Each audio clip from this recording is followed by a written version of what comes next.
For today's video guys ay papakita ko sa inyo kung paano mag-transfer ng ating Hive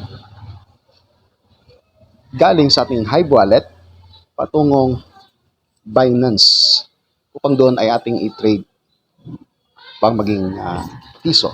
So, yan ang video na ipapakita ko sa inyo. Let's go. Punta muna tayo dito sa ating Hive Kitchen Wallet. Ito, tap natin ang Hive Kitchen Wallet. Tapos mag-login po tayo dito.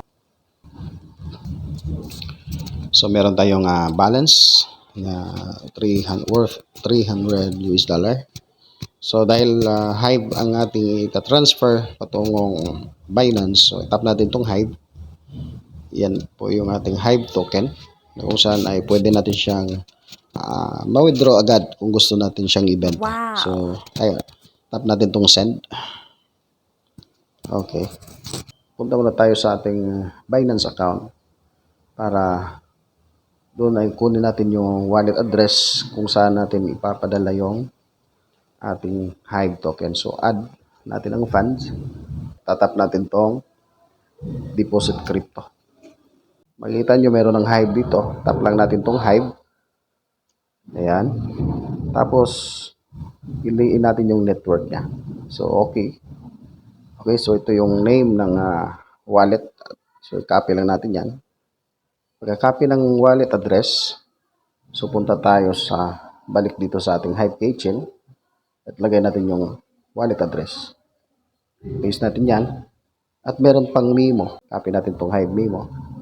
At dito natin siya lagay. Ayan. So once na input na yung wallet address at saka yung Memo, proceed na tayo sa amount ng ating token na ipapadala. So max natin. Tanggalin lang natin yung 1. So 434 yung ating i-send doon sa ating Binance account. So tap send. Tap confirm. Na-input mo na yung account mo dito. Tuloy-tuloy na yun. So ito, 199 na lang yung natira. So, ngayon, tingnan natin yung ating account kung pumasok na yung ating Hive na inilagay. Ayan, may notification na your deposit of 434 is, ayan na, no? So, lumabas na, no? So, ngayon meron tayong 5,992. Paano ba gawing piso ito? Ngayon guys, ibibenta na natin ang ating Hive. So, pili lang tayo dito. So, lagay natin yung amount, 434. Sell na natin. So, ayun. Nakapila na siya. Tingnan natin kung mabibenta sa 2,360. 0.0360. So, ayun. Successful na, guys. So, tingnan natin. 102 USD. So, ngayon,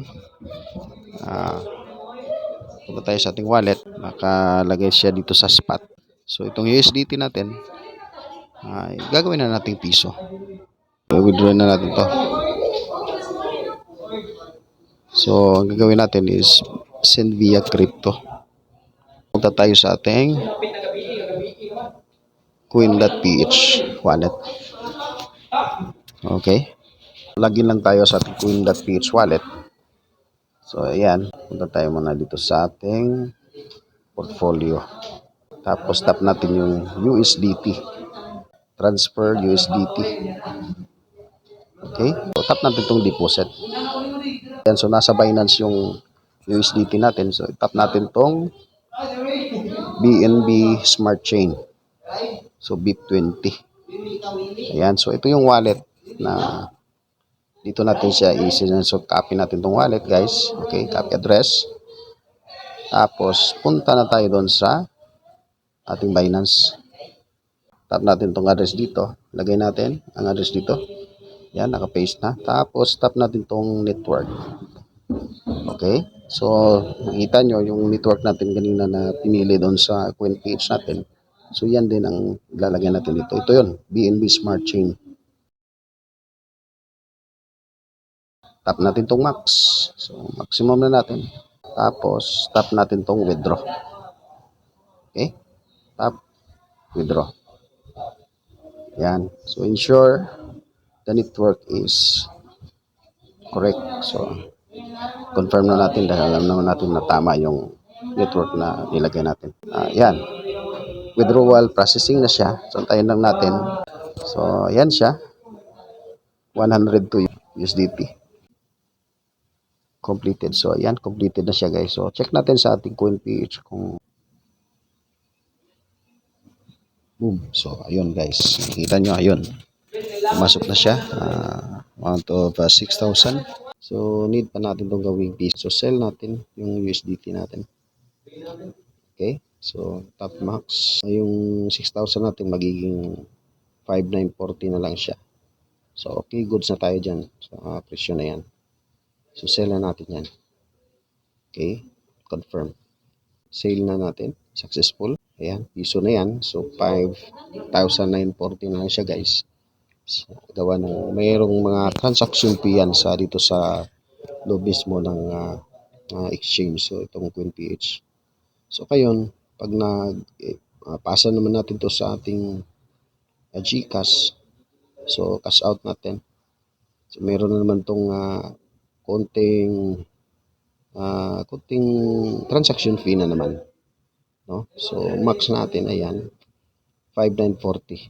So, so naging ano na siya 5,930 kasi meron siyang fee na 10 pesos. So, next natin. Yan. So recipient name natin. Yan, lagay natin yung ating name. Input lang natin yung ating name dito. Confirm yan. Next. So tap confirm. Yan. So magsisend siya ng authentication code has been sent to your email address. So punta tayo sa email address natin. 098151. So ito yung 098151. So yan, confirm siya guys. Successful. Status, successful na siya guys. Tingnan natin doon sa ating GCash kung pumasok na doon. So ito siya guys. Nag-reflect na siya dito sa ating GCash account. So amounting of 5,935. Ganyan po ang pag-transfer, okay, ng ating Hive. Paano din siya gawing piso.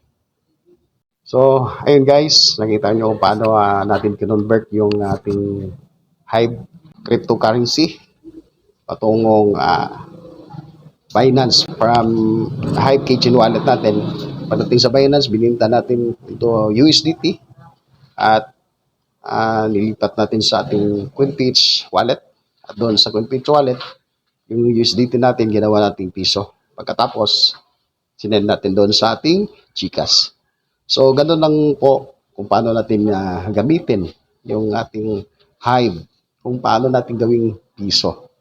Kung nagustuhan nyo ang video na ito, paki-like and share. Maraming salamat sa iyong panonood. God bless.